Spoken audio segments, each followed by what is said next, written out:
அனைவருக்கும் வணக்கம். நான் ரேணுமீரா. இன்னைக்கு ரெமீரா டாக்ஸில் ரொம்ப சுவாரஸ்யமான ஒரு விருந்தினரை சந்திக்க போகிறோம். இவர் ஒரு கவிஞராக எனக்கு அறிமுகமானார். ரொம்ப சின்ன வயசுலேயே இவருடைய கவிதைகளை ரொம்ப அதிகமாக நான் மற்றவர்கள் மூலமாக கேட்டு தெரிஞ்சுக்கிட்டேன். இவருடைய கவிதைகளை நேரடியாக கேட்டது ஒரே ஒரு முறை தான்.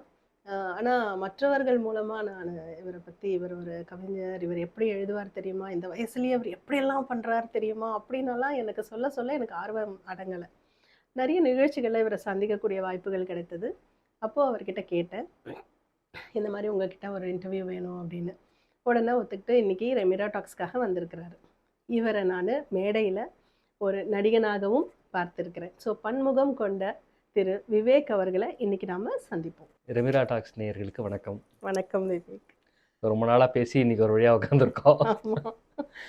எனக்கு ரொம்ப க்யூரியஸாக இருக்குது. ஏன்னா நான் ரெமீரா டாக்ஸை தொடர்ந்து நிறைய வீடியோஸ் பார்த்துருக்கேன். நீங்கள் எப்போவுமே அந்த நபர் எதற்காக அறியப்படுகிறார் அப்படிங்கிறத தாண்டி நீங்கள் ஒரு பெர்ஸ்பெக்டிவ் அவங்கள்ட்ட பார்க்கக்கூடிய ஒரு நபர். அதனால் இப்போ நான் என்னை இன்னொரு முறை ஒரு சுய தரிசனம் செய்து கொள்வதற்கான ஒரு வாய்ப்பாக இதை நான் கருதலாம் அப்படின்னு யோசிக்கிறேன். அருமை அருமை. விவேக், எனக்கு முதல்ல உங்களுடைய பேக்ரவுண்ட், அம்மா அப்பா பற்றி சொல்லுங்க. நான் பிறந்தது மதுரை. அப்பா எக்ஸ் நேவியில் இருந்தார். அதுக்கப்புறம் நேவி முடிச்சுட்டு வந்ததுக்கப்புறம் he is into car sales, Chevrolet, அப்புறம் நிசான், டாட்டா இந்த மாதிரியான ஷோரூம்களில் காரில் சேல்ஸ் டிபார்ட்மெண்ட்டில் இருந்தார். தஞ்சாவூர், திருச்சி இந்த டெல்டா ரீஜனில் இருக்கக்கூடிய ஒரு 12 மாவட்டங்களில் நிறைய கார் விற்பனை பண்ணதுல அப்பாவுடைய பங்கு இருந்தது. அம்மா ஒரு ஹிந்தி டீச்சர். ஓ ஆமா, அடடா. சோ அம்மா ஒரு சுவாரஸ்யமா போகும் போல இருக்கே. அம்மா ஒரு ஹிந்தி டீச்சர், அப்பா எக்ஸ் நேவி. ஓகே. இதுதான் அம்மா அப்பா. எனக்கு ஒரு தம்பி இருக்காரு. தம்பி இப்போ சவுத் இந்தியன் பேங்க்ல ஒர்க் பண்ணிட்டு இருக்காரு. குன்னூர் பிரான்ச்ல இருக்காரு. ஓகே. இதுதான் என்னுடைய குடும்பம். ஓகே. என்னுடைய அப்பா சைடு அம்மா சைடு ரெண்டு பக்கமும் எல்லாருமே மதுரை தான். மதுரையை சேர்ந்தவன் தான். ஆனா அப்பா நேவியில இருந்ததுனால சின்ன வயசுல பல்வேறு ஊர்கள்ல படித்தேன். டிரான்ஸ்ஃபர்ஸ் இருந்தது, அது பல்வேறு ஊர்களில் படித்தேன். அப்புறம் அப்பா சர்வீஸ் விட்டு வந்ததுக்கு அப்புறம் அதிகப்படியா திருச்சியில தங்கி படித்தேன். ஸோ கிட்டத்தட்ட என்னுடைய 6ஆம் வகுப்புலேருந்து 12ஆம் வகுப்பு வரைக்கும் திருச்சியில படித்தேன். அதனால என்னை கவிஞனாக்கிய ஊர் திருச்சி. திருச்சி பையங்கிறத ரொம்ப பெருமையா சொல்லிப்பேன். ரொம்ப சந்தோஷம். ஆமா, ஏன்னா திருச்சிக்கு அப்புறம் நான் காலேஜுக்காக சென்னை வந்துட்டேன். ஸோ அப்பாவுக்கு ஹிந்தி எழுத படிக்க தெரியாது. ஆனா ஹிந்தியில வெவ்வேறு வட்டார வழக்குகள்ல பேசக்கூடிய ஆள். ஏன்னா நேவியில இருந்ததுனால வெவ்வேறு வட்டாரங்கள்ல இருந்தக்கூடிய மக்கள் அங்க இருந்திருப்பாங்க அப்படிங்கிறதுனால. அம்மா அவங்க கல்யாணத்துக்கு முன்னாடில இருந்தே ஹிந்தி டீச்சர். அதுக்கப்புறம் தொடர்ந்து எந்தெந்த ஊர்களுக்கு நாங்க போனோமோ அங்கெல்லாம் ஏதாவது ஒரு பள்ளியில ஹிந்தி டீச்சரா இருப்பாங்க. அப்புறம் அது மட்டும் இல்லாம இந்த ஹிந்தி பிரச்சார சபாவுடைய எக்ஸாம்ஸும் கண்டக்ட் பண்ணி அவங்க ஸ்டூடெண்ட்ஸையும் அப்ரிங் பண்ணிட்டு இருந்தாங்க. அதுல என் தம்பி சேர்ந்து என் தம்பி ஹிந்தி எக்ஸாம்ஸ் முழுக்க எழுதி முடிச்சிட்டான். ஸோ என் தம்பி ஒரு ஹிந்தி பண்டிட். இப்படி ஒரு ஹிந்தி குடும்பம். இதுக்கு நடுவுல ஒரு 4 எக்ஸாம் மட்டும் அம்மாவுடைய கம்பல்ஷன்னால ஹிந்தி படிச்சு ஓரளவுக்கு ஹிந்தி படிக்கவும் கொஞ்சம் எழுதவும் பேசினா புரிஞ்சுக்க அளவுக்கும் தெரிஞ்சுக்கக்கூடிய ஒரு தமிழ் கவிஞன் தான். இதுதான் எங்க குடும்பத்துக்குள்ள இருக்கக்கூடிய ஒரு சுவாரஸ்யமானது. தம்பி இன்னொரு பக்கம் அவனுக்கு கர்நாடக சங்கீதத்துல பயங்கர நாட்டம் உண்டு. கொஞ்சம் படிச்சான். அதனால எங்க வீட்டுல எங்க பொழுதுபோக்கே எப்படி இருக்கும்னா, நான் ஏதாவது ஒரு வரி எழுதுறதும் என் தம்பி அதை மெட்டமைச்சு பாடுறதும், இப்படிதான் வீட்டு பொழுதுபோக்கே. ஒரு வடிவேல காமெடியில கூட வரும், நான் பாட, எங்க அம்மா பாட ஆட, நாங்கெல்லாம் பார்க்க ஒரே கூத்தா இருக்கும். இந்த மாதிரிதான் இருக்கும் குடும்பம். சோ இப்படி இசை இதெல்லாம் வீட்டுல கூடவே இருக்கிறது. ஆனா எனக்கு ஒரு ஆச்சரியம் என்னன்னா, அம்மா சைடு அப்பா சைடு ரெண்டு பக்கமும் சரி, அவங்க சோசியலைஸ்டா இருந்த மாதிரி எனக்கு ஒரு ஐடியா இல்லை. ஒருவேளை அவங்களுக்கு அந்த காலத்துல அதுக்கான ஆப்பர்ச்சுனிட்டிஸ் இருந்துச்சா இல்லையாங்கிறது தெரியல. ஆனா அதை தாண்டி அவங்க தங்களை சோசியலைஸ் பண்ணிக்க பெருசா இது பண்ணிட்டது இல்லை, எஃபர்ட் எடுத்தது இல்லை. ஒண்ணு. ரெண்டாவது, குறிப்பா தமிழ்ல சரி அம்மா அப்பா இப்படி அப்படின்னு பார்த்தா, அம்மா அப்பா சைட் ஃபேமிலிலையும் யாருமே தமிழ்ல இவ்வளவு ஆழங்கால் பட்டு படிக்கிறதா இருக்கட்டும், தமிழ்ல இவ்வளவு ஆர்வமா படிக்கிறதா இருக்கட்டும், அப்படி ஒரு இது கிடையாது. அது எங்கிறதோ திடீர்னு எனக்கு ஒரு இது தாட் தான். இன்ஃபேக்ட் என்னுடைய ஸ்கூல் டைம்ல பாரதிதாசன் கவிதைகளை முதல்ல படிக்க ஆரம்பிச்சேன். பாரதிதாசன், அங்கிருந்து பாரதியார், அப்போ வந்து தான் இந்த கவிதை அப்படிங்கிற ஒரு இது. அதுலயும் குறிப்பா சொல்லணும்னா 6ஆம் கிளாஸ் படிக்கும்போது திருச்சியில முதல்ல நான் வந்து திருச்சி குடி போறோம். நாங்க வேற ஊர்ல இருந்து ஸ்ரீவில்லிபுத்தூர்ல இருந்து திருச்சிக்கு வர்றதுக்குள்ள எங்க அப்பா திருச்சியில எங்களுக்கு ஒரு ஸ்கூல்ல அட்மிஷன் வாங்குறாரு. அதுக்கு முன்னாடி வரைக்கும் தமிழ்ல பயங்கரமா தப்பா எழுதி ஃபெயில் ஆயிட்டு இருந்தேன். அதனால எங்க அப்பா வந்து இவன் தமிழ்ல ரொம்ப கஷ்டப்படுறான், பேசாம ஹிந்தி செகண்ட் லாங்குவேஜ் போட்டுடலாம், அம்மா சொல்லி கொடுத்துருவாங்க அப்படின்னு அப்பா செகண்ட் லாங்குவேஜ் ஹிந்தி போட்டார். அந்த ஸ்கூல்ல சேர்ந்ததுக்கு அப்புறம் தான் எங்க அப்பாவுக்கு தெரிஞ்சது இவனுக்கு ஹிந்தி அதை விட மோசம்டா அப்படிங்கிறது. அந்த ஒரு ஆண்டு நான் வந்து தமிழை ரொம்ப மிஸ் பண்ணேன். அந்த ஓராண்டுல தான் வந்து கரெக்டா அந்த 6ஆம் கிளாஸ் 7ஆம் கிளாஸ் சமயம். ஸோ ஒரு அடலசன்ஸோடைய தொடக்கம். அது எல்லாம் கலந்து எனக்குள்ள கவிதை எழுதணும் அப்படிங்கிற ஒரு ஆர்வத்தை கொண்டு வந்தது. ஏதோ எழுத ஆரம்பிச்சது. அதுக்கப்புறம் அப்படியே அது கவிஞரா ஒரு கவிதையா என்னுடைய அடுத்த வாழ்க்கையை வந்து அப்படியே கொண்டு போயிடுச்சு. டிரான்ஸ்ஃபார்ம் பண்ணிடுச்சு. ஆமா, இதுதான் வந்து என்னுடைய பேக்ரவுண்ட் தான். இவ்வளவுதான். அருமை அருமை. பாரதியாரோட இது மாதிரி தான். வந்து யாமறிந்த மொழிகளிலே தமிழ் மொழி போல் இனிதாவது எங்கும் காணும். அது வந்து நீங்க சொன்னா அது நிஜமாவே சரியா தான் இருக்கும். ஏன்னா பல மொழிகள் தெரிஞ்சதுனால ஒரு 4 மொழி 3 மொழி தெரியும். அது 3ல இன்னொன்னு சேர்த்து சமஸ்கிருதம் கொஞ்சம் தெரியும். அவ்வளவுதான், 4 மொழி தெரியும், அவ்வளவுதான். இப்போ இந்த மாதிரி ஒரு மொழி ஆளுமை உங்களுக்கு இருக்கிறதுனால பிற மொழியில வரக்கூடிய கவிதைகளை புரிந்து கொள்ளும் ஒரு இது கூட உங்களுக்கு வாய்ப்புகள் இருக்கும் இல்லையா? ஹிந்தி மொழியில வரக்கூடிய கவிதைகள், சான்ஸ்கிரிட் மொழியில வரக்கூடிய கவிதைகள், ட்ரை பண்ணிருக்கேன். அதை வந்து தமிழ் மொழியில ட்ரை பண்ணியிருக்கேன். அது எல்லாத்தையுமே ட்ரை பண்ணியிருக்கேன். ஏன்னா சில கவிதைகள் நேரடியா ஹிந்திலேயே புரிஞ்சிடும் கொஞ்சம் கொஞ்சம்.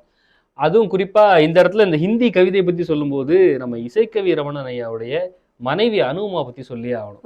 ஏன்னா அவங்க நிறைய பழைய ஹிந்தி பாடல்கள் கேட்பாங்க. கேட்டு அதுல இருக்கிற கவித்துவத்தை அவங்க ரசிச்சாங்கன்னா உடனே வந்து எனக்கு அந்த லிங்க் அனுப்பிடுவாங்க. இதை நீ கேளு, எப்படி எழுதியிருக்கான் பாரு, இதை கேளு அப்படின்னு. பல நேரங்கள்ல அந்த பாடல்கள் வந்து நான் எடுத்து கேட்கும்போது எனக்கு அவ்வளவா புரியாது. அதை நான் அவள்கிட்ட சொல்லியிருக்கேன். இருந்தாலும் நீ அதை ஃபாலோ பண்ணணும், நீ அதை தெரிஞ்சுக்கணும், அந்த கவித்துவத்தை நீ தெரிஞ்சுக்கணும் அப்படிம்பாங்க. ஸோ ட்ரை பண்ணியிருக்கேன். அம்மாவோட ஹெல்ப்போட நான் ட்ரை பண்ணியிருக்கேன். ஆனா பெரும்பாலும் ஹிந்தியில இருந்து சமஸ்கிருதத்துல இருந்து நேரடி மொழியாக்கங்களை வந்து பெரும்பாலும் பண்ணதில்லை. இங்கிலீஷ்ல இருந்து பண்ணியிருக்கேன். உண்மைதான். எனக்கு இப்ப நீங்க சொன்னதுனால அந்த செய்தியை எனக்கும் பகிர்ந்துக்கணும் உங்ககிட்ட. அனு என்ன மாதிரி ஒரு நபர் அப்படின்னா, நான் சிறுகதைகளை வந்து எடுத்து சொல்ற வழக்கம் உண்டு இல்லையா? அப்போ அவங்க என்ன பண்ணுவாங்கன்னா, அந்த சிறுகதைகளுடைய ஒரு சில கோணங்கள் நான் பார்த்தாலும் அவங்க அது சொல்லுவாங்க, ரேணு இந்த கதையில வந்து இந்த ஆங்கிள் இருந்தும் அந்த ஆங்கிள் இருந்தும் கொஞ்சம் பார்த்து நீ அதையும் கொஞ்சம் ப்ரொஜெக்டிவா எடுத்து சொன்னீங்கன்னா இன்னும் நல்லா இருக்கும் அப்படின்னு. ஸோ இதுதான் வந்து உண்மையான அந்த கலைக்கு வந்து அவங்க கொடுக்குற அந்த ஒரு முக்கியத்துவம், ஆர்வம், அவங்களுடைய ஆர்வம். இவங்களுக்கு சொல்லலாம், அவங்களுக்கு சொல்ல வேண்டாம், இப்படியெல்லாம் அவங்க யோசிக்காம அவங்க 2 பேருமே வந்து ஒரே மாதிரி தான் தம்பதி சமேதரா அவங்க பண்ற நிறைய நல்ல விஷயங்கள் இது அதுல வந்து எனக்கு இதுவும் ஒண்ணா படுது. ஆமா, நமக்கு காமன் கனெக்ட் வந்து இசைக்கவி ரமணன் ஐயா தானையா. அது நான் ஐயா வீட்டுக்கு அடிக்கடி போவேன். அவங்க வீட்டு பையன் தான் நான், அடிக்கடி போவேன். ஆனா அங்க போறதுக்கு ஒரு ப்ரொசீஜர் இருக்கு. இப்ப நீ சொல்றேன், நீங்க அதை ஃபாலோ பண்ணி பாருங்க, ட்ரை பண்ணி பாருங்க. அங்க ஐயாவை பார்க்க போகணும், அம்மா கிட்ட பேச போகணும். இப்படிதான் நான் வச்சுக்குவேன். ஐயா போவேன், பார்ப்பேன், வணக்கம் வச்சு என்ன செய்தி சொல்ல வரணும் அதெல்லாம் சொல்லிட்டு ஐயா தனியா அவர் ரூம்ல இருப்பாரு. நான் ஹாலில் அம்மா கூட உட்காந்து மணிக்கணக்கா பேசிட்டு இருப்பேன். என்னுடைய வாழ்க்கையில் நான் எடுத்த முக்கிய முடிவுகளா இருக்கட்டும், நான் சில நேரங்கள்ல ஒரு சந்தேகத்தோட யோசனையோட இதுக்கப்புறம் நான் என்ன பண்ண போறேன் எனக்கு தெரியலம்மா. ஏன்னா வந்து நான் சென்னைக்கு காலேஜுக்கு வந்ததுக்கு அப்புறம் இங்க எங்க மாமா இருக்காங்க, மாமா வீட்டை தங்கி தான் நான் காலேஜ் படிச்சேங்கிறதுனாலும் என்னை சுத்தி நான் உருவாக்கிக்கிட்ட ஒரு சின்ன வட்டம் அப்படிங்கிறது வந்து முழுக்க முழுக்க நானே உருவாக்குனது. அது வந்து ஒரு சுவாரஸ்யமான ஒரு கனெக்ட்னால உருவாச்சு. அது என்னன்னு நான் பின்னாடி சொல்றாரு. ஆனா வந்து அப்படி உருவாக்கும் போது சில நேரங்கள்ல நானே தேங்கிட்டேனா, இந்த வட்டத்துக்குள்ளேயே இருக்கேனா, இவ்வளவுதான் சிந்திக்கிறேனா, நான் இதை அடுத்து என்ன பண்ணணும் இப்படின்னு பல நேரங்கள்ல குழப்பம் வரும்போது வீட்லயும் சரி இங்கேயும் சரி, நான் அம்மா கிட்ட கேட்டாலும் அம்மா என்ன சொல்லுவாங்க, நீ அனுபவமாட்ட கேளு, அவங்க சரியா சொல்லுவாங்க அப்படிம்பாங்க. ஐயா கிட்ட கேளு, சரியா சொல்லுங்க அப்படிம்பாங்க. நான் அங்க போய் உட்காந்தேன்னா பலவிதமான இது வந்து கிளியர் ஆகும் எனக்கு. ஸோ அம்மா கிட்ட பேச போகணும், அப்புறம் அவங்க வீட்டுல தரக்கூடிய சாப்பாடை சாப்பிட போகணும். இது வந்து எனக்கும் அந்த காமன் கனெக்ஷன் தான். போனா அங்க பலகாரம் எல்லாம் நல்லா அடுக்கி வச்சு கொடுத்து தண்ணியோட உபசரிப்பு, அது இல்லாத காஃபி வேணுமா, அருமையா இருக்கும். அந்த என்ன இருக்கோ அவர் வந்து சின்ன பிள்ளை மாதிரி எழுந்து ஓடி போய் எடுத்துட்டு வந்து அதை கொடுத்து அதை சாப்பிடுறத ரசிப்பாரு. ஆமா, அதை எப்படி சாப்பிடணும் தெரியுமான்னு விளக்கம் வேற கொடுப்பாரு. இதை இப்படித்தான் சாப்பிடணும்னு சொல்லி. அது ஐயோ அவசரமா சாப்பிடக்கூடாது, பொறுமையா சாப்பிடணும் அப்படின்னு ரொம்ப அழகா இருக்கும். அதுக்காக போகணும். இப்படிதான் வந்து அங்க இது பண்றது. அம்மா கிட்ட பேசுனா அவங்க வந்து நிறைய பேசுவாங்க. ஆனா நிறைய பேசுறாங்களே அப்படின்னு பார்த்தா ஒவ்வொன்றுத்துக்குள்ளேயும் ஒரு கூர்மையான பார்வை இருக்கும். அவங்க எதை பத்தி பார்த்தாலும் ஒரு கூர்மையான பார்வை. அதுல இருந்து கொஞ்சம் நம்ம யூஸ்வலா என்ன பாக்குறோமோ அதுல இருந்து கொஞ்சம் விலகின ஒரு பார்வை, வேற ஒரு கோணத்துல பாக்குறது, இது நிறைய இருக்கும். அதனால அவங்ககிட்ட பேசுறது வந்து ரொம்ப ஆனந்தகரமான விஷயம். உண்மைதான். ஆமா, உண்மைதான். இப்போ அடுத்தபடியாக உங்களுடைய இந்த சோசியல் மீடியாவுக்கும் விவேக் பாரதிக்கும் இருக்கக்கூடிய அந்த பாலம், அந்த பாலம் எவ்வளவு பெரிய பாலம் தெரியுமா? அதுதான் என்னை கொண்டு வந்து உட்காத்தி வச்சிருக்கு. இன்னும் எவ்வளவு தூரம் நான் போனாலும் அவ்வளவு பெரிய பாலமா அது வந்து இருக்க போகுது. ஏன்னா நான் சொன்னேன் இல்லையா, நான் 6வது படிக்கும்போது கவிதைகள் எழுத ஆரம்பிச்சேன். 7வது 8வது படிக்கும்போது கொஞ்சம் கொஞ்சமா அப்பப்போ தோன்றது எழுதுறது இது பண்ணிட்டு இருக்கேன். 8வது படிக்கும்போது வீட்டுக்கு இன்டர்நெட் கனெக்ஷனோட ஒரு சிஸ்டம் வருது. அப்பதான் வந்து அது வந்து எனக்கு வீட்டு அறைக்குள்ள ஒரு வானம் திறக்கப்பட்டது போல இருந்தது. அதுதான் என் வானம். ஏன்னா நான் அதுக்குள்ள போய் ப்ரௌஸ் பண்றதா இருக்கட்டும், நான் அப்ப என்ன பண்ணேன், கவிதைகள் பத்தி தேட ஆரம்பிச்சேன். எனக்கு வந்து நான் எழுத தொடங்குனதுல இருந்து இன்று வரையும் எனக்கு இருக்க சந்தேகம் என்னன்னா, நான் எழுதுறது கவிதையா அப்படின்னு ஒரு சந்தேகம் உண்டு. இது கவிதையா அப்படிங்கிற தேடல்ல கவிதைகளை பத்தி நிறைய தேட ஆரம்பிச்சேன். அந்த இன்டர்நெட் எனக்கு ரொம்ப ஹெல்ப் பண்ணிச்சு. அப்படி இருக்கும்போது நான் எழுத்து.com அப்படின்னு ஒரு சோசியல் மீடியா பிளாட்ஃபார்ம்ல கனெக்ட் ஆகிறேன். அது கவிஞர்களுக்கான பிளாட்ஃபார்ம். இப்பவும் செயல்பட்டு இருக்கு. கவிஞர்கள் அதுல ஒரு லாகின் ஐடி கிரியேட் பண்ணுவோம், உள்ள போவோம், கவிதைகளை எழுதுவோம், போஸ்ட் பண்ணுவோம். அது வந்து மேல முதல் இப்போ போட்டிருக்கிற கவிதை அப்படின்னு சொல்லி ஃபர்ஸ்ட் இதுல காட்டும். நிறைய பேர் வந்து படிப்பாங்க, அதுல கமெண்ட் பண்ணுவாங்க. அந்த கமெண்ட்டுக்கு ஏத்த மாதிரி அடுத்தது எழுதுவோம். இப்படி இது வந்து எழுத்தாளர்களை வளர வைக்கக்கூடிய ஒரு பிளாட்ஃபார்மா இப்பவும் இருக்கு. கவிஞர்கள் ஏதாவது ஏஜ் லிமிட்ல இருப்பாங்க? கிடையாது. எல்லா ஏஜ்லயும் இருப்பாங்க. நான் போன போது 9th ஸ்டாண்டர்ட் டைம்ல நான் போகும்போது அங்க இருந்ததுல சின்ன பையன் நான் தான். நான் அங்க போய் எழுதுறது. அப்போ வந்து ஸ்கூல்ல எழுதிட்டு இருந்த கவிதைகளை எனக்கு டைம் கிடைக்கும் போது இன்டர்நெட்ல ஃபீட் பண்ணி அதுக்குள்ள அந்த இதுல போஸ்ட் பண்ணிடுவேன். அப்படிதான் தமிழ் டைப்பிங் கத்துக்கிட்டேன் ஃபர்ஸ்ட். அந்த தமிழ் டைப்பிங் கத்துக்கிட்டு தான் இன்னி வரையும் எனக்கு சோறு போட்டுக்கிட்டு இருக்கு, காப்பாத்திக்கிட்டு இருக்கு.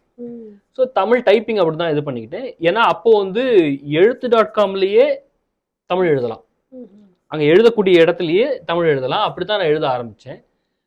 இன்ஃபேக்ட் வாரத்துல ஒரு சில மணி நேரங்கள் எனக்கு அந்த இன்டர்நெட்ல சர்ஃப் பண்றதுக்கு அனுமதி கிடைக்கும் வீட்டுல. ரொம்ப நேரம் அதை பார்க்க முடியாது, ஏன்னா அப்பதான் 9th to 10th நான் போயிட்டு இருக்கேன் அந்த டைம்ல. அதனால அதுக்கு குறிப்பிட்ட டைமுக்குள்ள வந்து நான் அந்த வாரம் முழுக்க எழுதின கவிதைகள் எல்லாம் உள்ள போய் எழுதுறது, போய் போஸ்ட் பண்றது, அதுக்கு பதில் கமெண்ட் என்ன வருதுன்னு பாக்குறது, இப்படி வந்து டெவலப் ஆயிட்டு இருந்தேன். இதுக்கு பேரலா நான் ஃபேஸ்புக்ல எழுதி போஸ்ட் பண்ணிட்டு இருந்தேன். ஸோ இது ரெண்டுமே வந்து சைமல்டேனியஸா என்னை வந்து பள்ளி பருவத்துல வளர வச்சது. நான் 10th ஸ்டாண்டர்ட் படிக்கும்போது அதுல வந்து வெண்பா எழுதி போட்டேன். ஏன்னா பள்ளி தமிழ் புத்தகத்துல பாக்குறேன், அதுல கவிதைன்ற பேர்ல இந்த மாதிரி வடிவத்துல ஒண்ணு இருக்கு, அது என்னன்னு கேக்குறேன்.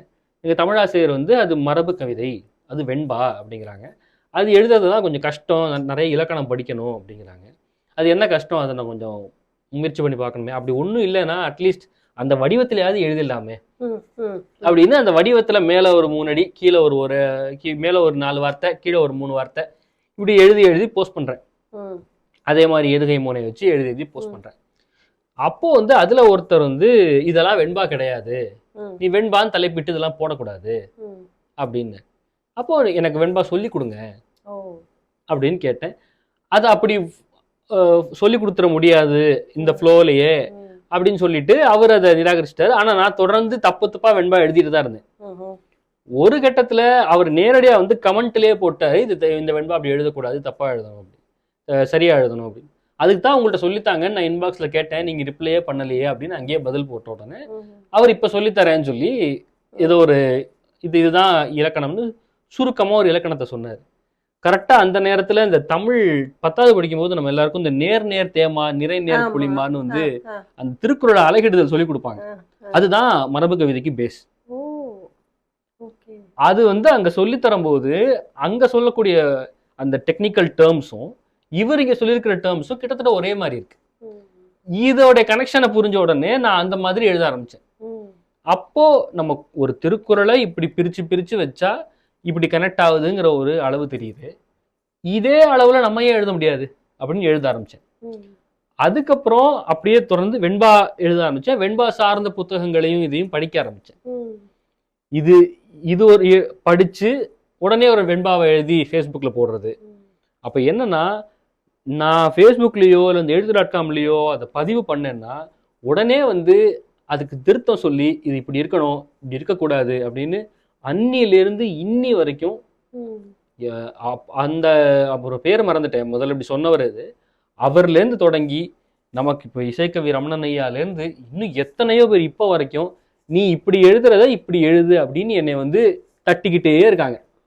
அப்படி தட்டி தட்டி தட்டி தட்டி தான் நான் ஒரு மாதிரி நேராக போயிட்டு இருக்கேன். இது ரொம்ப முக்கியமான இது. இதுக்கு எனக்கு வந்து இந்த வானத்தை திறந்து வச்சது இன்டர்நெட் தான். ஸோ சோஷியல் மீடியா தான் என்னோட பெரிய இது. ஸோ நான் என்ன யோசிப்பேன்னா, சோஷியல் மீடியாவை வந்து இப்போ நிறைய பேர் வந்து என்ன சொல்கிறாங்கன்னா, அதில் அடிக்ட் ஆயிடுறோம், இல்லை சோஷியல் மீடியானால வந்து பெருசாக வந்து வைரல் ஆறாங்க இதாகிறாங்களே தவிர அதில் ஆக்கப்பூர்வமான விஷயங்கள் நடக்குதா அப்படின்னு ஒரு டிபேட் ஒன்று வச்சா, சோஷியல் மீடியாவால் 100% ஆக்கப்பூர்வமாக ஒருத்தன் வளர முடியும். உண்மைதான். அதுக்கு யார் உதாரணம்னா நான் என்னையே சொல்லிப்பேன். ஏன்னா அந்த சர்க்கிள் அந்த இது ஓப்பன் ஆகலைன்னா, எனக்கு முதல் விஷயம், நான் 12th முடிச்சுட்டு விஸ்காம் சேர்ந்தேன். விஸ்காம்னு ஒரு படிப்பு இருக்குங்கிறதே எனக்கு தெரிஞ்சிருக்காது. விஸ்காம்னு ஒரு படிப்பை படித்து நான் ஒரு பக்கம் மீடியா சினிமா ரிலேட்டடான இந்த இடத்துக்கும் போக முடியும், ஜேர்னலிசம் சைடும் போக முடியும், இது அதே நேரத்தில் என்னுடைய ஆர்ட்டையும் நான் வந்து பர்சீவ் பண்ண முடியும். இது எல்லாத்துக்குமான அடித்தளமாக அது அமைஞ்சிருக்கு அப்படிங்கிறது வந்து சோஷியல் மீடியா எல்லாமே எனக்கு தெரிஞ்சிருக்காது. நான் வந்து ஏதோ ஒரு கவிதை இப்போ போஸ்ட் பண்ணி ஒரு நாள் வந்து நான் 10ஆவதுல எவ்வளோ மார்க் வாங்கிட்டேன் அப்படின்னு போஸ்ட் பண்ணி அதுக்கெல்லாம் இது பண்ணும்போது ஒருத்தங்க ஃபேஸ்புக்கில் உள்ள மெசஞ்சரில் வந்து நீ அடுத்து வந்து விஸ்காம் படித்தனா உனக்கு யூஸ்ஃபுல்லாக இருக்கும் அப்படின்னு ஒரு ஆக்கப்பூர்வமான ஒரு கமெண்ட்டை கொடுக்கறதா இருக்கட்டும், அதை நான் எடுத்துக்கிட்டு அதை பற்றி தேட ஆரம்பித்தது. இப்படி ஒவ்வொரு சின்ன சின்ன நுவான்சஸ்லையும் என்னை ஷேப் பண்ணதில் ஃபேஸ்புக் வந்து அண்ட் குறிப்பாக சோஷியல் மீடியா வந்து ஒரு முக்கியமான பங்கு வச்சது. So social media groomed me. இதுதான் வந்து நான் சொல்லக்கூடிய ஒரு ஒன்லைன்னா இதுதான். அப்படி வந்தது. அதுவும் குறிப்பாக வந்து இப்படி நடந்துட்டு இருக்கும்போது நான் ஒவ்வொரு மரபு கவிதையின் வடிவமாக கற்றுக்க ஆரம்பிக்கிறேன். அப்போ ஃபேஸ்புக்கில் பைந்தமிழ் சோலைன்னு ஒரு குரூப் இருக்கு, இப்பயும் இருக்கு. அந்த குழு வந்து நிறைய கவிஞர்களை, கிட்டத்தட்ட 1000க்கும் மேற்பட்ட பல்லாயிரக்கணக்கான கவிஞர்களை, கவிதை எழுத ஆர்வம் இருக்கிற கவிஞர்களை மரபு கவிஞர்களாக மாற்றிருக்கு. ஸோ உங்களுக்கு கவிதை எழுத ஆர்வம் இருந்தால் போதும், மரபு கவிதை கற்றுக்கணும்னு ஒரு ஆர்வம் இருந்தால் போதும், இந்த பாட்டுக்கு இதுதான் இலக்கணம், இதை இப்படித்தான் எழுதணும் அப்படின்னு வாரம் வகுப்பு நடத்தி அந்த ஃபேஸ்புக் போஸ்ட் கீழேயே கமெண்ட்ல வந்து அந்த வெண்பா அந்த இது பாட்டை எழுதுங்கன்னு சொல்லி எழுத வச்சு அதுல வந்து திருத்தங்கள் செஞ்சு அத்தனை கவிஞர்களை வந்து உருவாக்கி இருக்கிறாரு பாவலர் மா வரதராஜன் அப்படின்னு ஒரு கவிஞர். அவர் தான் என்னுடைய இலக்கண குரு, இலக்கண ஆசான் அவர் தான். அவர்கிட்ட தான் நான் அங்கங்க வெண்பா ஆசிரியப்பா இதெல்லாம் படிச்சு கத்துக்கிட்டாலும், ஏன்னா ஒரு ஸ்கூல்ல வெண்பா கத்துக்கிறேன், அடுத்த நாள் இன்னொரு ஸ்கூலுக்கு போறேன், அங்க ஒரு ஆசிரியர் வந்து எனக்கு ஆசிரியப்பா சொல்லி கொடுக்குறாரு. இது ரெண்டும் வச்சு எழுதிட்டு இருக்கேன். ஃபேஸ்புக்ல ஒருத்தர் வந்து எனக்கு தம்பி விருத்தம் எழுதிப்பாரு ஈஸின்னு ஒருத்தர் விருத்தம் சொல்லி கொடுக்குறாரு. விருத்தத்துல எழுதிட்டு இருக்கேன். இன்னொருத்தர் துபாயில் இருக்கிறவர், அவர் வந்து எனக்கு கட்டளை கலைத்துறை எழுதுன்னு சொல்லி அதை சொல்லி கொடுக்குறாரு. ஸோ இப்படி ஒவ்வொரு விதமான அமைப்புகளையும் எனக்கு ஒவ்வொருத்தர் நீ இதை ட்ரை பண்ணி பாரு, இதுல செஞ்சு பாரு அப்படின்ற ஒரு இது வந்து இருக்கதான் உங்களால மூவ் பண்ண முடியுது அடுத்தடுத்த நிலைக்கு. அதை வந்து சோஷியல் மீடியாவில் இருக்கிறவங்க கொடுத்துட்டு இருக்காங்க. அதனாலதான் நான் டெவலப் ஆனேன். அப்படிதான் இருக்கும்போது நான் 12th முடிச்ச உடனே என்னுடைய முதல் புத்தகத்தை வெளியிட்டேன். ஏன்னா 17 வயசுக்குள்ள ஒரு மரபு கவிதை தொகுதி வெளியிடணும் அப்படிங்கிறது எனக்கு ஒரு ஆசையா இருந்தது. அப்போ 12th முடிச்ச உடனே 12th லீவ்ல வந்து நான் எழுதின கவிதைகள் எல்லாம் தொகுத்து அதில் ஃபில்டர் பண்ணி ஒரு புத்தகத்தை வெளியிட்டேன். அதுக்கு முன்னாடி வரைக்கும் 12th ஸ்டாண்டர்ட் படிக்கும் போது எனக்கு 1 மணி நேரம் தான் சிஸ்டம் கிடைக்கும். ஒரு நாளைக்கு 1 மணி நேரம் நீ வந்து சிஸ்டம்ல இது பண்ணலாம். அந்த 1 மணி நேரத்துக்காக நான் காத்திருப்பேன். அந்த 1 மணி நேரத்துக்காக நான் வந்து சீக்கிரம் படிச்சு முடிப்பேன். அம்மா ஸ்கூல் டீச்சராகவும் இருக்கிறதுனால நான் மாடல் கொஸ்டின் பேப்பர் எழுதலைன்னா எனக்கு வந்து சிஸ்டமே தர மாட்டாங்க. அதுக்காக நான் 2 கொஸ்டின் பேப்பர் எழுதி 2 மணி நேரமா வாங்குவேன். ஸோ ஷி நியூ என்னை எதை கொடுத்தா இவன் வந்து வேலையை செய்வான்றது தெரிஞ்சிருந்துச்சு அம்மாக்கு. அதனால கரெக்டா வந்து அதை பண்ணாங்க. நான் வந்து அப்போ அந்த கிடைச்ச 1 மணி நேரத்துல அப்போ எழுதின கவிதையை போஸ்ட் பண்ணணும், அவங்க சொல்லியிருக்கிற பதிலெல்லாம் கேட்டு வாங்கணும், அதுக்கு பதில் சொல்லணும், இந்த மாதிரியான டைம் எல்லாம் நடந்துட்டு இருந்துச்சு. அதுக்கப்புறம் 12th முடிச்ச உடனே என் கையில ஃபர்ஸ்ட் ஸ்மார்ட் போன் வருது. அதுக்கப்புறத்துலேருந்து இப்போ வரைக்கும் அந்த ஃபேஸ்புக் அண்ட் சோஷியல் மீடியாவுடைய அரவணைப்பு என்னுடைய வாழ்க்கையில இருந்துகிட்டே இருக்கு. அதுக்கப்புறம் நீங்க முதல்ல நீங்க எடுத்த வேலை ஃபர்ஸ்ட் வேலை அப்படின்னா அதுவும் ஃபேஸ்புக் மூலமா தான் வந்துச்சு. ஆமா, ஏன்னா முதல் வேலை கல்கியில. நான் கல்கியில தான் ஃபர்ஸ்ட் ஜாயின் பண்ணேன். அந்த வேலைக்கு ஒரு முக்கியமான காரணமும் எப்படி ரமணன் ஐயா மூலமா நாம கனெக்ட் ஆனவோ அதே மாதிரி ரமணன் ஐயா மூலமா கனெக்ட் ஆன ரேவதி அப்படிங்கிற அம்மா, ரேவதி சூரியன். அவங்க வந்து அப்போ கல்கியில மேனேஜிங் எடிட்டரா இருந்தாங்க. நான் எனக்கு காலேஜ் முடிக்கிறேன். காலேஜ் முடிக்கும்போது எனக்கு வந்து ஏதாவது ஒரு பத்திரிகையில் சேரணும், மீடியாவில் சேரணுங்கிறது தான் ஆசை. ஆனால் எப்படி அப்ரோச் பண்ணுறது என்ன ஏதுன்னு எனக்கு புரியலை. அப்போது ஐயா மூலமாக கனெக்ட் ஆகி என்னுடைய ஃபேஸ்புக் ரெகுலராக படிச்சுட்டு இருந்த ரேவதி அம்மா ஒரு நாள் என்னுடைய கவிதை எடுத்து கல்கியில் பிரசுரம் பண்ணாங்க. அதுக்கு முன்னாடி ஸ்கூல் படிக்கும்போது சிறுவர் மலருக்கு, தினமணிக்கெல்லாம் வந்து நிறைய வாட்டி மெயில் அமைச்சிருக்கேன், லெட்டர் அமைச்சிருக்கேன், ஒன்றுமே பிரசுரம் ஆகாது. நான் என்னோட கவிதை வளர்ச்சியில் ஒவ்வொரு கட்டம் வரும்போதும் சும்மா அமெச்சூராக எழுதின ஒரு வரியாக இருக்கட்டும், இல்லை கொஞ்சம் இலக்கணம் கற்றுக்கிட்டு எழுதின ஒரு இடமா இருக்கட்டும், அதுக்கப்புறம் கொஞ்சம் இலக்கணம் கற்றுக்கிட்டு ஒரு இதாக இருக்கட்டும், ஒவ்வொரு டைம்லையும் நான் எது பெஸ்ட்டுன்னு ஃபீல் பண்ண கவிதைகள்லாம் அமைச்சிருக்கேன், வந்ததில்லை. ஆனால் ஃபஸ்ட்டு டைம் கல்கியில் வந்து என்னுடைய கவிதை ஒன்று, காளியை பற்றி என்னோட கவிதை ஒன்று பிரசுரமாச்சு.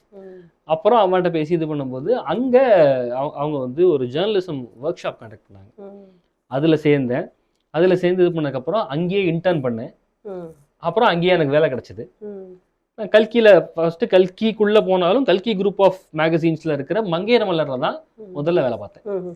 அப்போ என்னோட ஆசிரியர் வந்து ஜி மீனாட்சி அப்படின்னு சொல்லிட்டு அவங்க எனக்கு நிறைய வாய்ப்புகள் கொடுத்து இந்த கட்டுரை பண்ணுங்க, இந்த ஆர்டிக்கல் எழுதுங்க அப்படின்னு என்னை நிறைய இது ஊக்குவிச்சாங்க. எனக்கு டைரக்ட் எடிட்டர் வந்து எங்கள் எம்டிஏ. மேம்க்கு வந்து நிறைய அட்வைஸ் கொடுத்தாங்க, அப்படியே டெவலப் ஆனது. அதுக்கப்புறம் வந்து மங்கையர் மலர்லேருந்து கல்கிக்கு நான் ஷிஃப்ட் ஆனேன், ஒரே கம்பெனிக்குள்ளேயே. அப்போ நம்ம மாலன் சாருடைய பிரதர் ரமணன் இருக்காரு இல்லையா, அவர் வந்து கல்கிக்கு பொறுப்பாசிரியராக வந்தார். அப்போ அவர் வந்ததுக்கு அப்புறம் விவேக் நீங்க இங்க வந்துருங்க அப்படின்னு கூப்பிட்டு இது பண்ணாரு. 15 நாளைக்கு ஒரு வாட்டி வர்றது மங்கையர் மலர்.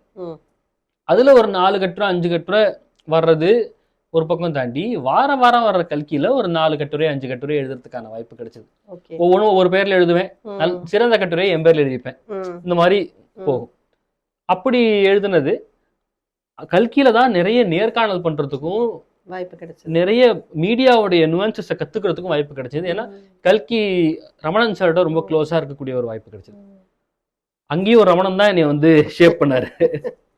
அது முடிச்சுட்டு கோவிட் கரெக்டா. அப்ப என்னாச்சு, நான் ஒரு பக்கம் கல்கியில எழுதிட்டு இருந்தாலும் கல்கிக்காக வேலை பார்த்துட்டு இருந்தாலும் கல்கியோட சோசியல் மீடியாவையும் கல்கியோட வெப்சைட்டையும் ஃபோக்கஸ் பண்ணி அதை கொஞ்சம் ப்ராடா கொண்டு போகணும்னு என்னோட ஐடியா உள்ள நுழைஞ்சதுலேருந்தே இருந்தது. அதுக்கான ப்ரொபோசலை நான் எப்பெல்லாம் எம்டியை பார்க்குறேனோ அப்பெல்லாம் வச்சுக்கிட்டே இருந்தேன், இந்த மாதிரி பண்ணணும் இந்த மாதிரி பண்ணணும்னு சொல்லிட்டே இருந்தேன். ஸோ ஒன்ஸ் ஒரு குறிப்பிட்ட கட்டத்துக்கு அப்புறம் என்ன பண்ணாங்க, என்னை வந்து டிஜிட்டல் டீமுக்கு ஹெட்டாக போட்டாங்க. ஸோ டிஜிட்டல் டீம் வந்து நீங்கள் ஹெட் பண்ணி என்னெல்லாம் பண்ணணும் பண்ணுங்க அப்படின்னு சொல்லி. ஸோ டிஜிட்டல் டீமை நான் கோஆர்டினேட் பண்ணிட்டு இருந்தேன். அப்போ தான் கோவிட் வந்தது. கோவிட் வந்ததுக்கப்புறம் ஒரு மாஸ் ரிடக்ஷன் பண்ணாங்க அந்த கம்பெனியில். அப்போ நானும் அங்கேருந்து வெளியே வந்தேன். வெளியே வந்து திருச்சிக்கு போயிட்டேன். அப்பா அம்மா அப்பா தஞ்சாவூர்ல இருந்தாங்க, நான் தஞ்சாவூர் போயிட்டேன். கொஞ்ச நாள் வேலை இல்லாமல் இருந்தேன். அப்போ திருச்சி தினமலர்ல எனக்கு வேலை கிடைச்சது. ஸோ டைரக்டாக ஒரு மாத பத்திரிகை ஒரு வார பத்திரிகையிலிருந்து ஒரு தினசரி பத்திரிகைக்கு மாறுறேன். அது வரைக்கும் என்னுடைய எழுத்து வந்து ஒரு வார பத்திரிகைக்கான ஒரு எழுத்தா இருந்தது, ஒரு கட்டுரைக்கான எழுத்தா இருந்தது. செய்திக்கு எழுதும்போது நீங்க அவ்வளவு விளாவரியா எழுத முடியாது, சில நேரங்களில் டு த பாயிண்ட் எழுதணும். அப்போ அதுக்கு நிறைய தகவல் தெரிஞ்சிருக்கணும். இந்த சவால்கள் முதல்ல எனக்கு இருந்தது. சந்திரசேகர்னு அங்கே ஒரு சார் இருக்காரு, அவர் தான் வந்து அங்கே கைட் பண்ணது, எல்லாம் இது பண்ணார். ஸோ ரமணன் கிட்ட இருந்து சேகருக்கு வந்தாச்சு. அங்கே சார் வந்து எல்லாம் கைட் பண்ணாரு. முதல்ல திருச்சி தினமலரில் ரிப்போர்ட்டராக இருந்தேன். அப்புறம் அங்கேருந்து வந்து டெஸ்க்குக்கு எடிட்டோரியல் டெஸ்க்குக்கு மாறினேன். டெஸ்க்கு மாறினதுக்கப்புறம் அங்கேருந்து அதுக்கப்புறம் வந்து எனக்கு கோவிட் வந்தது. அப்போ தான் 2021 எலெக்ஷன்ஸ் டைம். ஸோ எலெக்ஷன் முடிஞ்ச உடனே எனக்கு கோவிட் வந்தது. கோவிட் வந்து கொஞ்சம் நான் ரெக்கவர் ஆனதுக்கப்புறம் தஞ்சாவூர்லேயே இருக்கக்கூடிய தினமலர் பேப்பரை நீங்கள் பார்த்துக்கோங்க, திருச்சி வரைக்கும் வர வேண்டாம், தஞ்சாவூர் பக்கத்தை நீங்கள் பார்த்துக்கோங்க அப்படின்னாங்க. நான் தஞ்சாவூர் பக்கத்தை அங்கே அந்த டீமோட சேர்ந்து அந்த 2 பக்கத்தை ப்ரிஃபர் பண்ணுற இடத்துல இருந்தேன். அதுக்கப்புறம் தான் எனக்கு மீடியா டிவிக்கு ஆஃபர் கிடைச்சிது. அதை பற்றி சொல்லணும்னா அரவிந்த் குமார்னு, இப்போ ரமணன் சேகர் போய் அரவிந்த் குமாருக்கு வந்திருக்கேன். அரவிந்த் குமார் வந்து அவரும் ஒரு கவிஞர், எழுத்தாளர், 2 புத்தகங்கள் எழுதியிருக்காரு. தொடர்ச்சியாக வந்து ஊடகம் சார்ந்து இயங்கிட்டு இருக்கக்கூடிய ஒரு நபர். சன் நியூஸ்ல இருந்திருக்காரு, captain TV, news J, Kumudam, இதெல்லாம் இந்த டிவியெல்லாம் லான்ச் பண்ணது அவர் தான். ஸோ என்னுடைய இந்த ஊடக இதில் வந்து பெரும்பாலான எனக்கான வழிகாட்டி அரவிந்த் குமார். அவருடைய கைடன்ஸ்ல நான் வந்து நியூஸ் ஜேல வந்து ஜாயின் பண்ணேன் எலெக்ஷன் முடிச்ச உடனே. ஸோ அப்போ ஒரு பேப்பர்ல எழுதிட்டு இருந்த ஒரு சப் எடிட்டர் டிவிக்கு நியூஸ் எழுதுறதுக்கு ஒரு சப் எடிட்டரா வரேன். ஸோ அப்போ வந்து பேப்பர் எழுதுறது வேற, டிவிக்கு எழுதுறது வேறங்கிறது அப்புறம் தான் தெரிஞ்சது. பேப்பருக்கு கொஞ்சம் நீங்க வந்து நியூஸ் எழுதுவீங்க, நேரடியாக எழுதுவீங்க, ஆனா அவ்வளவு சுருக்கமா எழுத மாட்டீங்க. ஆனா செய்திக்கு 24/7 நியூஸ் சேனலுக்கு எழுதும் போது சுருக்கி எழுதணும். ஒரு 30 செகண்டுக்குள்ள ஒரு செய்தியை சொல்லணும். அண்ட் உங்களுக்கு வாக்கியங்கள் பார்த்தீங்கன்னா வந்து ரொம்ப நீளமான வாக்கியங்கள் இருந்தா படிக்கிறதுக்கு திணறுவாங்க. ரொம்ப குறுகலான வாக்கியங்களா வைக்கணும். இந்த சின்ன சின்ன இதெல்லாம் வந்து அங்க லிங்கேஷ்னு ஒருத்தர்னு சொல்லி கொடுத்தாரு. லிங்கேஷ்னா இப்போ வரைக்கும் ஜேர்னலிசம்ல என்னுடைய மென்டார்னே கூட சொல்லலாம். நான் எப்போ எனக்கு என்ன சந்தேகமா இருந்தாலும் கைட் பண்ணக்கூடிய ஒரு ஆள். அங்கிருந்து தான் வந்து, ஆனா அங்க ஒரு சப் எடிட்டரா நான் உள்ள நுழைஞ்சு செய்திகள் எழுதிட்டு இருக்கேன். இதுதான் என்னுடைய வேலை. ஆனா அரவிந்த் குமார் வந்து அவர் ஏற்கனவே என்ன தெரியுங்கிறதுனாலையும், அவர் ஒரு கவிஞர், நானும் ஒரு கவிஞர், நாங்கள் ஏற்கனவே கவிதைன்ற புலத்துல வந்து அறிமுகம் உள்ளவர்கள்ங்கிறதுனாலையும் எனக்கு நிறைய வாய்ப்புகள் கொடுத்தாரு.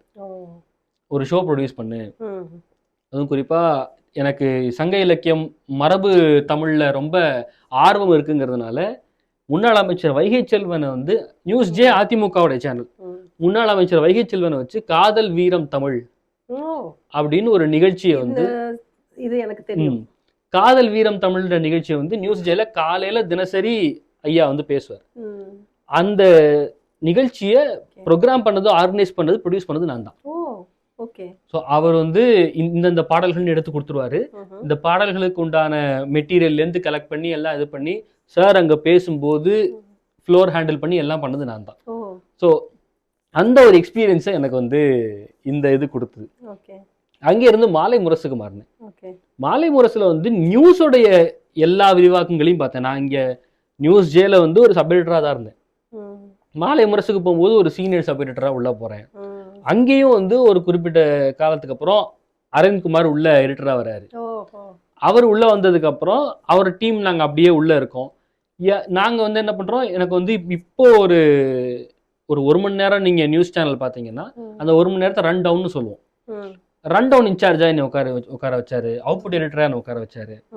அடுத்தடுத்த வாய்ப்புகள் எனக்கு வந்து அங்க கிடைச்சது. அங்கேயும் வந்து 2 அமைச்சர்களை இந்த மாதிரி நேர்காணல் பண்றதுக்கான வாய்ப்பு கிடைச்சது. ஒண்ணு தங்கம் தென்னரசு, அமைச்சர் தங்கம் தென்னரசு, இன்னொருத்தர் வந்து KKSSR ராமச்சந்திரன். 2 பேருமே வந்து இன்டர்வியூ பண்றதுக்கான வாய்ப்பு எனக்கு கிடைச்சது. 2 பேருமே வந்து அதுல தங்கம் தென்னரசு ஐயாலாம் வந்து அவர்கிட்ட இதே மாதிரி ஸ்பாட்ல கேள்விகள் வச்சுட்டு கேட்டுட்டு இருக்கேன். அவர் துறை சார்ந்தும் வெளியேயும் அவ்வளவு டேட்டா உள்ள வச்சுக்கிட்டு பேசினது எனக்கு வந்து one of the best interview அப்படின்ற மாதிரி ஒரு இது. அன்னைக்கு அவருக்கு பிறந்த நாள். ஸோ அன்னைக்கு வந்து நான் அவருக்கு வந்து ஒரு வாழ்த்து கவிதை எழுதிட்டு போயிருந்தேன். அதையும் அவர்கிட்ட படிச்சு காட்டினோடனே அதை கேட்டுட்டு, பரவாயில்லையே விருத்தத்துல எழுதியிருக்கே தம்பி அப்படின்னு வாங்கி செட்டப்பையில் வச்சுக்கிட்டாரு. நான் வந்து இப்ப வியந்தது என்னன்னா, விருத்தம் தெரிந்த ஒரு அமைச்சர் அப்படிங்கிறதுதான். விருத்தம்னா என்னன்னு தெரிந்த, ஏன்னா அவங்களுடைய பின்புலம் வந்து தங்கம் தென்னரசு ஐயாவுடைய பின்புலம் வந்து தமிழ் சார்ந்த இது. அதனால வந்து விருத்தம் தெரிந்த ஒரு அமைச்சர் அப்படிதான் வந்து அவரோட இது. அங்கிருந்து குமுதம் வந்தோம். குமுதம் யூடியூப் சேனலுக்காக ஒரு 24/7 நியூஸ் சேனல் செட்டப் ஒண்ணு. அதுக்கும் அரவிந்த் குமார் தான் எடிட்டர். அப்போ அவர் இங்க மாறினதுக்கு அப்புறம் எங்களை கூப்பிட்டாரு. நாங்க உள்ள டீம் லான்ச் பண்ணி ஃபர்ஸ்ட் கொஞ்ச நாள் வந்து குமுதம் வெப்சைட்டுக்காக எழுதிட்டு இருந்தோம். அப்புறம் இந்த நியூஸ் சேனலுக்காக எழுதிட்டு இருந்தோம். இதுதான் என்னுடைய மீடியா ஜேர்னி. இதுக்கு இடையில ஒரு சின்ன பிரேக் இருந்தது. ஓகே. அந்த பிரேக் உங்களோட அடுத்த கேள்விக்கு அப்புறம் சொல்றேன். நீங்க நடிகன்னு பாத்தீங்க இல்லையா, ஆமா. அந்த பரிமாணம் தான் அந்த பிரேக். ஓகே. ஏன்னா அங்கேயும் வந்து உங்களுடைய அந்த டயலாக் டெலிவரியாக இருக்கட்டும், உங்களுடைய நடிப்பு எல்லாமே வந்து ரொம்ப, ஏன்னா அந்த கேரக்டர் வந்து எனக்கு ரொம்ப பிடிக்கும் அப்படிங்கிறதுனால, ஏன்னா சின்ன வயசுல இருந்து இப்போ இருக்கிற காலகட்டத்துல கொஞ்சம் அந்த மாதிரி கதாபாத்திரங்கள் எல்லாம் வந்து அடிக்கடி எங்கேயுமே பார்க்க முடியறது இல்ல. நாங்க வளர்ந்தது, படிச்சது எல்லாமே அது அந்த கதாபாத்திரங்களை பார்க்கும்பொழுது அதுல ஒரு லைவ்லி கிடைச்சது. அந்த கதாபாத்திரத்தை பற்றியும் உங்களுடைய பயணத்தை பற்றியும் சொல்லணும். பாரதியார், அதுதான் அந்த நாடகம். பாரதியாரா நடிக்கிறது அஃப்கோர்ஸ் இசைக்கவி ரமணன். இந்த நாடகத்தை முதல்ல எழுதி வாழ்றதே அவர் தான். ஆமா. இந்த நாடகத்தை எழுதி முடிச்சதுக்கு அப்புறம் என்கிட்ட ஒரு நாள் வந்து சொன்னாரு, ஒரு நாடகம் எழுதியிருக்கேன், இத்தனாம் தேதி ரீடிங் வச்சிருக்கேன், நீ அங்க வந்துரு, உனக்கு இதுல ஒரு கதாபாத்திரம் இருக்கு அப்படின்ட்டு. என்ன கதாபாத்திரம்னா தெரியல. சரி ஓகேன்னு சொல்லி ரீடிங்க்கு போனோம். அந்த ரீடிங் வந்து அந்த அவர் மொத்த வசனங்களையும் படிச்சு காமிச்சாரு.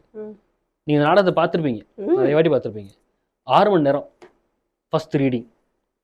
ஸோ மொத்தம் 6 மணி நேரம் நாடகம் அது. அந்த ரீடிங் 6 மணி நேரம் போச்சு.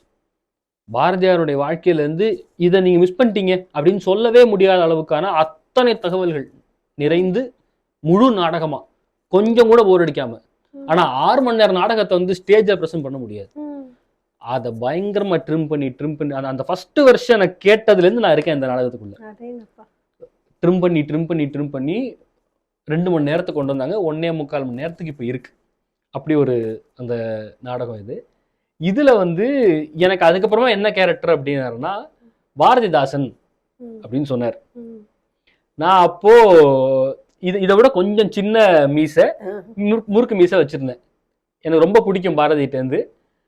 இன்ஃபேக்ட் ஸ்கூல் டைம்லலாம் வந்து பாரதி மேல உள்ள பைத்தியத்துல பாரதி கவிதை படிக்கணும்னு நான் எடுத்தேன்னா அதுக்குன்னே ஒரு வேட்டி வச்சிருப்பேன். அந்த வேட்டியில முண்டாசை கட்டிட்டு தான் பாரதியார் கவிதையை படிப்பேன். இவ யார், ரொம்ப ஒல்லியான உடம்பு வேற, இவ யாரா தீக்குச்சி மாதிரி உட்காந்துருக்கா அப்படின்னு தான் சொல்லுவாங்க. அப்படி ஒரு பித்து. ஒரு கட்டத்துலலாம் அப்ப நிறைய தமிழ்நாட்டுல கரண்ட் போயிட்டு இருந்த டைம்ல எல்லாம் கையில மெழுகுத்தி வச்சுக்கிட்டே பாரதியார் கவிதை படிச்சிருக்கேன். என் ஃப்ரெண்டு இப்போ அவன் பார்த்தான் அந்த நிகழ்ச்சியை, இப்பவும் சொல்லி சிரிப்பான். ஸோ அப்படி ஒரு பாரதி வெறி. அதாவது மீசை வச்சிருந்தேன், ஆனா நீ இந்த மீசை எடுக்கணும் அப்படின்ட்டு. மீசை எடுக்கணுமா, வேணாமே, எடுத்துடுறா, நீ பாரதிதாசன் நீ தான் பண்ற அப்படின்ட்டு. அது ஏன் அவர் அப்படி சொன்னாரு அப்படின்னா, அந்த பாரதிதாசன் கதாபாத்திரம் பாரதிதாசன் சொன்ன கவிதையே சொல்லும் மேடையில. தமிழால் பாரதி தகுதி பெற்றதும் தமிழ் பாரதியால் தகுதி பெற்றதும் அந்த பாட்டை வந்து சொல்லும். அந்த இதை வந்து கவிதையா சரியா உச்சரிக்கிறதுக்கு நீ சரியான ஆள், நீ வந்து பண்ணு அப்படின்னு. அந்த ஒரு பாயிண்ட்டை தவிர எனக்கும் பாரதிதாசனுக்கும் கவிதையால கொஞ்சம் பொருத்தம் இருக்குமே தவிர உருவத்துல ஒரு பொருத்தமும் கிடையாது. இப்ப கொஞ்சம் அந்த அளவுக்கு ஆயிருக்கேன், அப்ப அப்படி கிடையாது.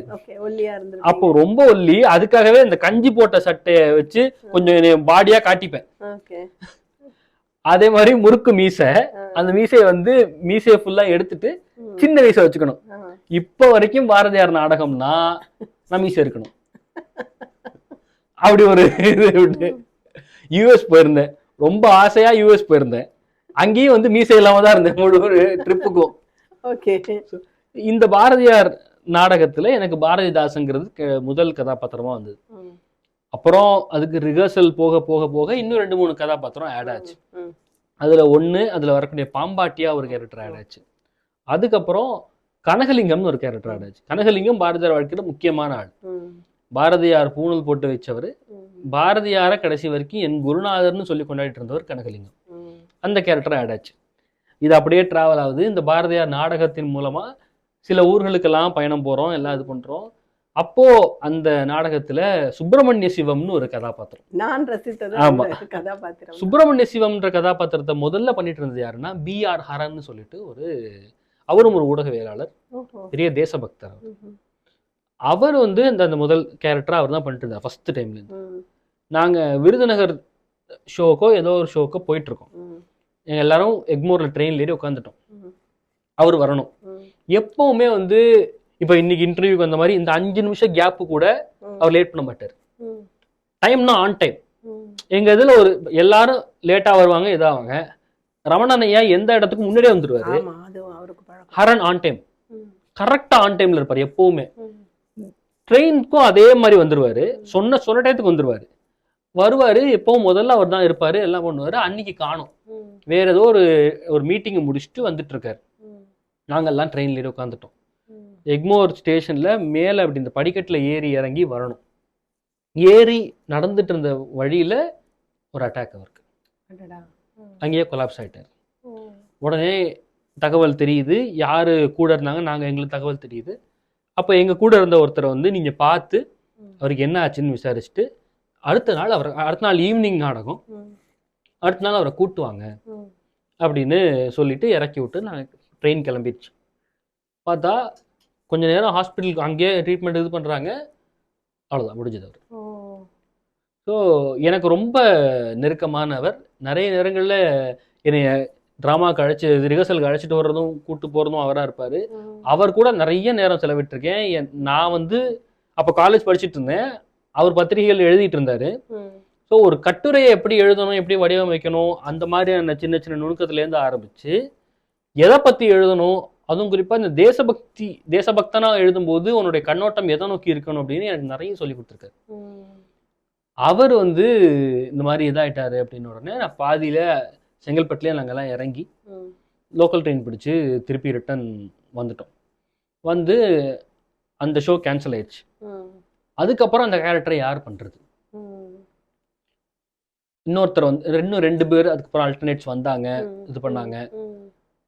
ஆனா வந்து ஒரு நேரத்துல அப்போ ரிஹர்சல்ல சில நேரங்கள்ல வந்து நான் பண்ணுவேன். ரிஹர்சல்ல வந்து யாரெல்லாம் வரலையோ அவங்க ரோல்ல நான் தான் பண்ணுவேன், பல வேஷம். ஏன்னா எனக்கு ஸ்கிரிப்ட் மனப்பாடம்.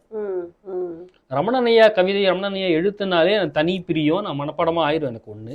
அதை தாண்டி பாரதியார் கதை, பாரதியாருடைய வாழ்க்கை வரலாறு எனக்கு ரொம்ப சின்ன வயசுல இருந்து ரொம்ப ஆர்வமா படிச்சது பார்த்தது, அதனால எனக்கு அந்த இது மனப்பாடம். அப்படி இருந்ததுனால ரிஹர்சல்ல நான் பண்ணேன். ஒரு கட்டத்துக்கு மேல சரி ஷோலி நீயே பண்ணிரு அப்படின்னு எனக்கு வந்து சேர்ந்ததுதான் சுப்பிரமணிய சிவம்.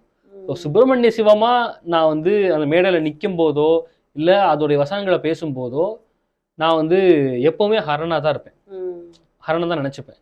நான் இந்தியாவுடைய வரலாற கவிதை வடிவில் சுதந்திர தேவின்னு ஒரு புத்தகமா ட்ரை பண்ணேன். அதுக்கு அந்த புத்தகத்துக்கு வந்து அவர் தான் ஹரனுக்கு தான் நான் வந்து சமர்ப்பணம் பண்ணேன். ஒரு தேசபக்தரா அவருக்கு தான் நான் முதல்ல, ஏன்னா அவர் தான் எனக்கு முன்னாடி வந்தார். அவர் தான் சுப்பிரமணிய சிவம். அவருக்கு அப்புறம் அந்த கேரக்டரை நான் பண்ணேன். எனக்கு ரொம்ப அதுக்கப்புறம் இதே இசைக்கவி ரமணன் ஐயா பாரதியார் நாடகத்தை தூர்தர்ஷனுக்காக எழுதினார். தூர்தர்ஷனுக்காக எழுதி அவங்க வந்து சீரியஸா பண்ணாங்க. கிருஷ்ணாமி அசோசியேட்ஸோட லதா பண்ணாங்க. அதுல நான் சுப்பிரமணிய சிவமா நடிச்சேன். அப்ப கரெக்டா இதே மாதிரி நல்ல பெரிய தாடி மீசை வச்சிருந்ததுனால சரியா அதுக்கு பொருந்தி சுப்பிரமணிய சிவமா அதுல நடிச்சேன். ஸோ சுப்பிரமணிய சிவம் கதாபாத்திரம் வந்து எனக்கு இப்படி ரொம்ப நெருக்கமான கதாபாத்திரம். அவரோட கதை இதெல்லாம் வரலாறெல்லாம் நான் படிச்சிருக்கேன், பாரதியாரோட ஒட்டி வந்தெல்லாம் படிச்சிருக்கேன். ஆனா இப்படி வந்தது, ஆனா பாரதிதாசனுக்காக நான் உள்ள வந்ததுதான் அந்த நாடகத்துக்குள்ள. இந்த நாடகம் வந்து அதுக்கப்புறம் என்ன தென்னகத்துடைய பல ஊர்கள், நான் பார்க்காத ஊர்களுக்கு என்ன கூட்டி போனது. சரி தென்னகம் மட்டுமா அப்படின்னா விசாகப்பட்டினத்துக்கு கூட்டி போனது. அது மூலமா நான் யூஎஸ் போறதுக்கு ஒரு வாய்ப்பு கிடைச்சது.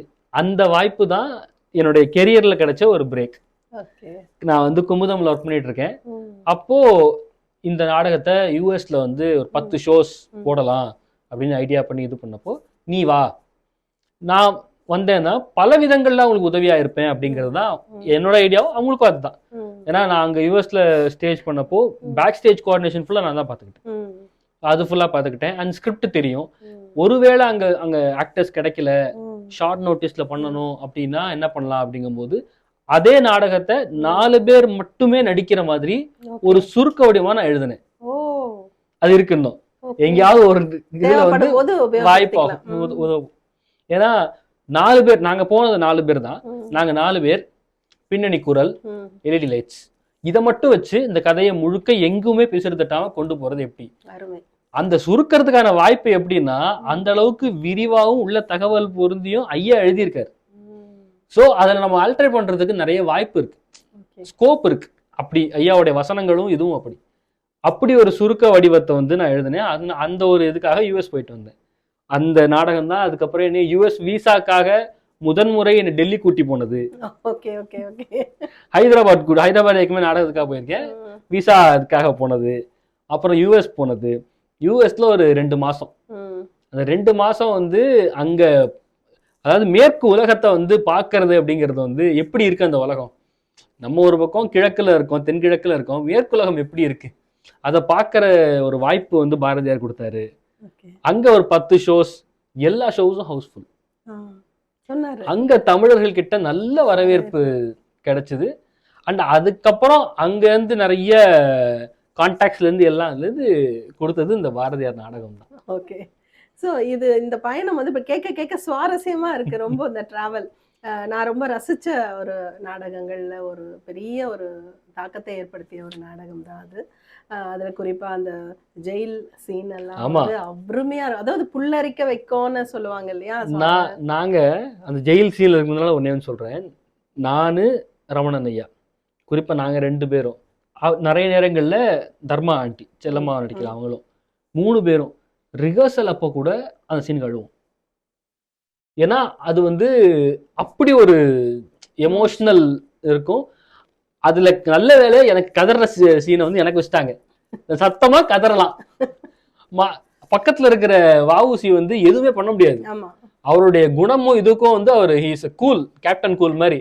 அவர் அப்படியே அமைதியா நிக்கணும். அவரால் துளி கூட சலனத்தை காட்ட முடியாது. நான் அப்படி இல்லை, கத்தி கதறி அழுவேன். அந்த இடத்துலயும் வந்து இந்த கவிதைய, அங்க ஒரு கவிதை வரும், பாரதியார் கவிதை. நான் முதல்ல படிச்ச பாரதியார் கவிதை அதுதான். எங்களுக்காக அந்த கவிதையை சொல்லணும். நாட்டினில் எங்கும் சுதந்திர வாஞ்சையை நாட்டினாய், கனல் மூட்டினாய், மாட்டி உன்னை மடக்கி சிறைக்குள்ளே மாட்டுவேன், வலி காட்டுவேன் இப்படின்னு ஆரம்பிக்கும் அந்த கவிதை. இதுதான் நான் படிச்ச முதல் பாரதியார் கவிதை. அந்த கவிதையை அங்க பிரசன்ட் பண்றதுக்கு ஒரு வாய்ப்பு. அதுவும் நான் சொல்லி, கவிதையா சொல்லி, ரமணன் ஐயா அதை பாட்டா பாடுவார். அடுத்த வரி அந்த சீன்ல அப்படிதான் இருக்கும். அந்த கலெக்டர் ஆஷோடைய ஸ்டேட்மெண்டா, வஉசி சொன்னதா, பாரதி எழுதிய வரிகளை நான் சொல்லுவேன், அத பாரதியே வந்து பாட்டா படிப்பார். இந்த சீன் வந்து ஒரு இலக்கிய வாசகனாவும் எனக்கு வந்து ரொம்ப நெருக்கமான சீன். ஏன்னா ஒரே நேரத்துல ஒரே விதமான வரிகள் ஒண்ணு சொல்லப்படுது, வாசிக்கப்படுது, அதே வரிகள் பாடப்படுது. அந்த டைமென்ஷன் வந்து ரொம்ப அழகா இருக்கும். அதுதான் லைவ்லியான ஒரு காவலோட காத்துட்டு இருக்கோம். மார்ச் மாசம் இறுதியில வந்து இந்த நாடகம் திரும்பவும் வரப்போகுது அப்படின்னு எல்லாருமே ஆர்வமா காத்துட்டு இருக்கோம். அதுக்கு அடுத்தபடியாக இப்போ உங்களுடைய யாப் இலக்கணத்தோடைய அந்த உங்களுடைய ஆராய்ச்சி, அதை நோக்கி உங்களுடைய பயணம். நான் வந்து ஏற்கனவே சொன்னேன் இல்லையா, கவிதைனா இதுதான் கவிதையா, நான் எழுதுறது கவிதையா, கவிதைனா என்ன, எதெல்லாம் கவிதையில இருக்கு இப்படின்னு தேட ஆரம்பிச்சது தான் இந்த யாப் இலக்கணத்தை நோக்கி என்னுடைய பயணம். நான் அப்படி வந்து வெண்பா எழுத ஆரம்பித்தேன். அதுக்கப்புறம் அதுலேருந்து ஆசிரியப்பா எழுத ஆரம்பித்து மற்ற பாக்களை கற்றுக்கிட்டு, அப்புறம் பாவலர் மா வரதராசனுடைய தொடர்பு கிடைச்சதுக்கப்புறம் இப்போ தமிழ் இலக்கியத்தில் எந்தெந்த விதமான வகைகள் இருக்கோ, ஒரு 51 வகையான பாட்டு வகை இருக்குன்னா அந்த 51 வகையும் வந்து நான் வந்து ஒரு முயற்சி பண்ணிடணும் அப்படின்னு எனக்கு இலக்கணம் சொல்லி கொடுத்த அவர் மேலேயே பாவலர் மா வரதராசன் பன்மணி மாலை அப்படின்னு ஒரு தொகுப்பு, ஒரு முயற்சி எழுதினேன். அஃபீஷியலா அதுதான் என்னுடைய 2வது புக். அவர் மேல எழுதினேன். அப்புறம் அதை நோக்கி திருப்பி இந்த யாப் இலக்கணத்தை நோக்கி படிக்க நமக்கு வந்து கவிதை இலக்கணம்னா என்ன, அது ரொம்ப சுவாரஸ்யமான சில தகவல்கள் பின்னாடி தெரிய வருது. என்னன்னா, இப்போ நமக்கு வந்து வாய் வார்த்தையா ஒரு வாசகம் சொல்லுவாங்க இலக்கணத்தை பத்தி சொல்லும்போது, இலக்கியம் பிறந்ததுக்கு பின் தான் இலக்கணம் பிறந்தது அப்படிம்பாங்க. அது எப்படி நடந்திருக்கும் அப்படிங்கறத வந்து இந்த யாப்பியல் வரலாறுல இந்த ஆராய்ச்சி நூல்கள் எழுதியிருக்காங்க. ஒரு பக்கம் இலக்கியங்கள் படைக்கப்பட்டு கொண்டே இருக்கின்றன, இன்னொரு பக்கம் அந்த இலக்கியங்களை ஆராய்ச்சி பண்ற புலவர்கள் இது இந்த வகையான பாட்டு, இது இந்த வகையான பாட்டுன்னு லேபிள் பண்ணி அதுக்கான இலக்கணங்களை எழுதிக்கிட்டே இருக்காங்க. இப்படிதான் வந்திருக்கு. அதுக்கப்புறம் அது அப்படியே இது இலக்கியம் படைக்கிறது ஒரு பக்கம் இருந்து, இந்த இலக்கணங்கள் வந்து பாடங்களாக்கப்பட்டு இலக்கண பாடத்தை படிச்சுட்டு அதுக்கு ஏற்றபடி இலக்கியத்தை எழுதுறது அப்படின்ற கண்ணோட்டம் வந்து மாறி இருக்கு. இதுதான் வந்து இந்த யாப்பியல் வரலாறு முழுக்க சொல்லக்கூடியது. நமக்கு வந்து தொல்காப்பியர்ல இருந்து ஆரம்பிச்சு பல புலவர்கள் வந்து அந்த இலக்கணங்களை எடுத்து படிச்சு பார்த்து அதை வந்து டைசெக்ட் பண்ணி இப்படி எல்லாம் வந்து இதுக்கு இலக்கணங்கள் இருக்கு அப்படின்னு சொன்னதுதான் நமக்கு இலக்கணங்கள். ஒரு சாதாரண சொல் இலக்கணம், பொருள் இலக்கணம், அதுல இருந்து ஆரம்பிச்சு சொல் பொருள் இலக்கணம்ல சொல் எழுத்து இலக்கணம்லாம் வந்து அன்றாட வாழ்க்கையிலிருந்து எடுக்கப்பட்டது. இந்த பொருள் இலக்கணத்துல குறிப்பா யாப்பு பாடல்கள்ல இருந்து எடுக்கப்பட்டது. ஸோ பாட்டு பிறந்து அப்புறம் தான் அதுக்கு இலக்கணம் பிறக்குது. இன்னைக்கு வந்து அந்த இலக்கணங்கள், இலக்கண பாட்டு ஒரு பக்கம் இருக்கு, புதுக்கவிதை, வசன கவிதை அது ஒரு பக்கம் இருக்கு. ஸோ இந்த புதுக்கவிதை அப்படிங்கிற டெர்மினாலஜில வந்து நான் ரொம்ப உடன்பட மாட்டேன். ஏன்னா பாரதியார் ஸ்டைல்ல அது வசன கவிதை தான். புதுக்கவிதை அப்படின்னு கேட்டா தினந்தோறும் எழுதுறது எல்லாமே புது கவிதை தானே. அப்புறம் என்ன அது தனியா புதுக்கவிதை அப்படிங்கிறது?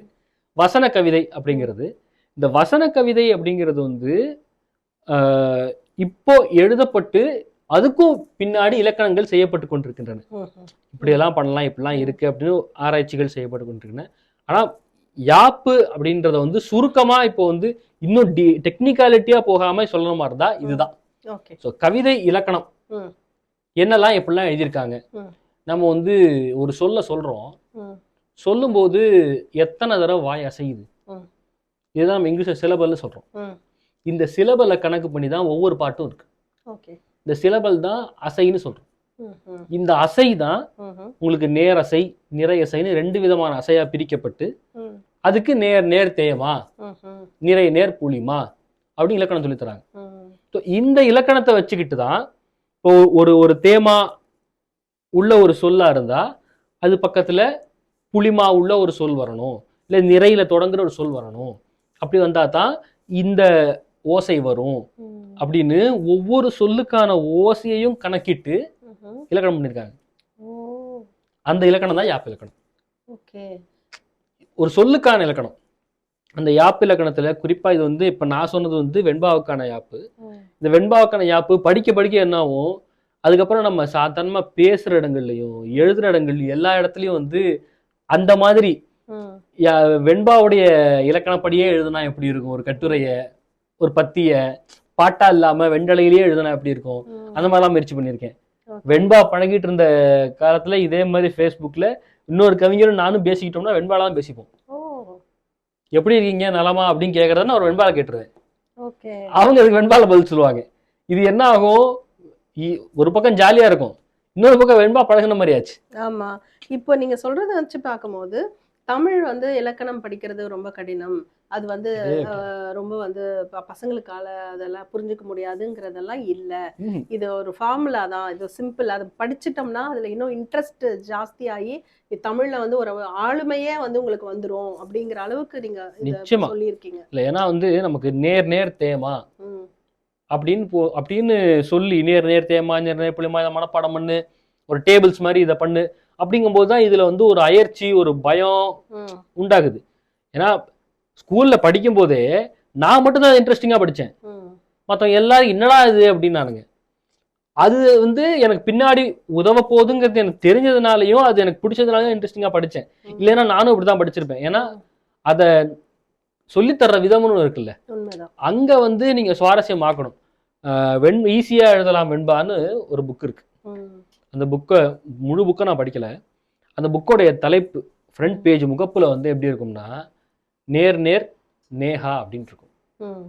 நேஹாவும் நேர் நேர் தான், நீங்க தேமாதான் இருக்கணும்னு அவசியம் இல்லை. நேர் நேர் நேஹா, நிறை நேர் திரிஷா அப்படின்னு இருக்கும். திரிஷாவும் நிறை நேர் தான். சோ அதுக்குன்னு நான் ஒரேடியா வந்து நேஹா திரிஷான்னு சொல்லணும் அவசியம் இல்லை. ஆனா ஒவ்வொரு பேர்ல ஆரம்பிச்சு ஒவ்வொரு இதுல இருந்து எல்லாமே வந்து நமக்கு வந்து அந்த சொல்லுக்குள்ள அடங்கிரும். இப்போ கூவிளம் அப்படின்னு ஒண்ணு இருக்கு, கூவிளம் தான் சொல்லணும்னு அவசியமே இல்லை, ரெமிரான்னு சொல்லலாம், அதுவும் அதே தான், அதே இலக்கணம் தான். ஸோ இது இப்படி சொல்லி கொடுத்தா இலக்கணம் வந்து அவ்வளவு அயற்சியையும் பயத்தையும் உண்டாக்காது. எனக்கு ஸ்கூல்ல வந்து இப்படி சொல்லி தரல. ஸ்கூல்ல நார்மலா எல்லாருக்கும் கூட சொல்லி கொடுத்தாங்க, ஏன்னா அது இங்க ஒரு இங்கிலீஷ் மீடியம் ஸ்கூல், தமிழ் வந்து ரொம்ப இதாக தான் பண்ணாங்க, சொல்லி கொடுத்தாங்க. அப்படியா இருந்தாலும் வெளியே வந்து இது பண்ணும்போது இப்ப ஒருவேளை நான் ஒருத்தர் சொல்லித்தரத்துக்கு வாய்ப்பு கிடைச்சா, பெரும்பாலும் அந்த மாதிரி வாய்ப்பு நான் ஒத்துக்கிறது இல்லை, ஏன்னா சொல்லித்தர தெரியாதுங்கிறது எனக்கு நல்லா தெரியும். அதனால ஆனா வந்து அப்படி சொல்லி கொடுத்தா இப்படி எளிமையாக்கணும் அப்படிங்கிறது என்னுடைய ஒரு கண்ணோட்டம். ஏன்னா அப்படி இருந்தா இலக்கணத்து மேல பயம் வராது, இன்னும் ஆர்வம் வரும். ஏன்னா நமக்கு எண்ணும் எழுத்துங்கிறாங்க. எண்ணை வந்து நம்ம எப்படியெல்லாம் மேத்தமெட்டிக்ஸ்ல போட்டு துவம்சம் பண்றோம். எனக்கு மேக்ஸ் சுத்தமா வராது. ஆனா வந்து எழுத்து அதே மாதிரி எழுத்தையும் வந்து ஒவ்வொரு சின்ன சின்ன அசை, ஓசை, ஒரு சின்ன ஒலிப்பு, அதுக்கெல்லாம் வந்து நம்ம ஆளுங்க வந்து கணக்கு வச்சிருக்காங்க. இப்போ ஒரு எழுத்துக்கு ஒரு மாத்திரை, 2 மாத்திரை, இப்படி எல்லாம் கணக்கு வச்சிருக்காங்க. இதுவே வந்து நீங்க யாப்பிலக்கணத்துக்குள்ள சந்தம்னு ஒண்ணு இருக்கு, சந்த பாட்டுன்னு ஒண்ணு இருக்கு. நிஜம் இயல்பா கேட்கக்கூடிய சந்தம்ங்கிறது வேற, சந்த பாட்டுன்னே ஒண்ணு இருக்கு. அதாவது ஒரு சொல்லுக்குள்ள இத்தனை சந்த மாத்திரை இருக்கணும்னு கணக்கு இருக்கிறதுல இப்படியெல்லாம் மாத்திரை அளவு வச்சு எழுதியிருக்காங்க. இவ்வளோ கால்குலேஷன்ஸ் பண்ணியிருக்காங்க, பெர்முடேஷன் கால்குலேஷன் இவ்வளோ பண்ணியிருக்காங்க. இதை நம்மளால ஏன் கத்துக்க முடியாது? ஏன்னா மேத்தமெட்டிக்ஸை வந்து ஏதோ ஒரு வகையில வந்து அவங்க ஈஸியா சொல்லி கொடுத்துட்றாங்க, நிறைய எக்ஸாம்பிள்ஸ் வச்சு சொல்லி கொடுத்துட்றாங்க. இந்த அளவுக்கான இலக்கண எக்ஸாம்பிள்ஸும் இலக்கண இதுவும் எளிமையாக்குனா இன்னும் நிறைய பேரால அதை கத்துக்க முடியும். ஸோ அதற்கான முயற்சி தான் வந்து இப்போ நீங்கள் வந்து உள்ள ஆரம்பிச்சிருக்கீங்க. இன் ஃபியூச்சர் உங்ககிட்ட இருந்து இது மாதிரி நிறைய அடுத்த தலைமுறையை வந்து இந்த தமிழை ரொம்ப எளிமையா எடுத்துட்டு போறதுக்கான வாய்ப்புகள் அதிகம். ஆமா. ஸோ நிச்சயமா வந்து உங்ககிட்ட இருந்து இன்னும் எவ்வளோ பேசினாலும் நிறைய விஷயங்கள் வந்துட்டே இருக்கு. ரொம்ப அழகா ஒரு ஃப்ளோவா நம்ம அந்த தமிழை பற்றின விஷயங்களும் இப்போ பேசியிருக்கோம். ரெமிரா டாக்ஸுக்கு வந்து இவ்வளோ நேரம் உங்களோட நேரம் ஒதுக்கி இவ்வளோ நிறைய நல்ல விஷயங்களை எங்களோட பகிர்ந்துட்டதுக்கு ரொம்ப நன்றி விவேக். நானும் ஒரு பக்கம் என்னன்னானே திரும்பி பார்த்துக்கிட்டேன். நான் முதல்ல சொன்ன மாதிரி என்னன்னானே புரட்டி பார்த்துக்கிட்டேன். நான் வந்து நானும் ஒரு இன்டர்வியூ எடுக்கக்கூடிய ஒரு ஃபீல்டில் இருக்கேன். என்னால் இன்டர்வியூ கொடுக்க முடியுமான்னு சந்தேகத்தில் இருந்தேன். அதுக்கான கிளியரன்ஸ் கிடைச்சிருக்கு. Thank you so much. Thank you so much Vivek.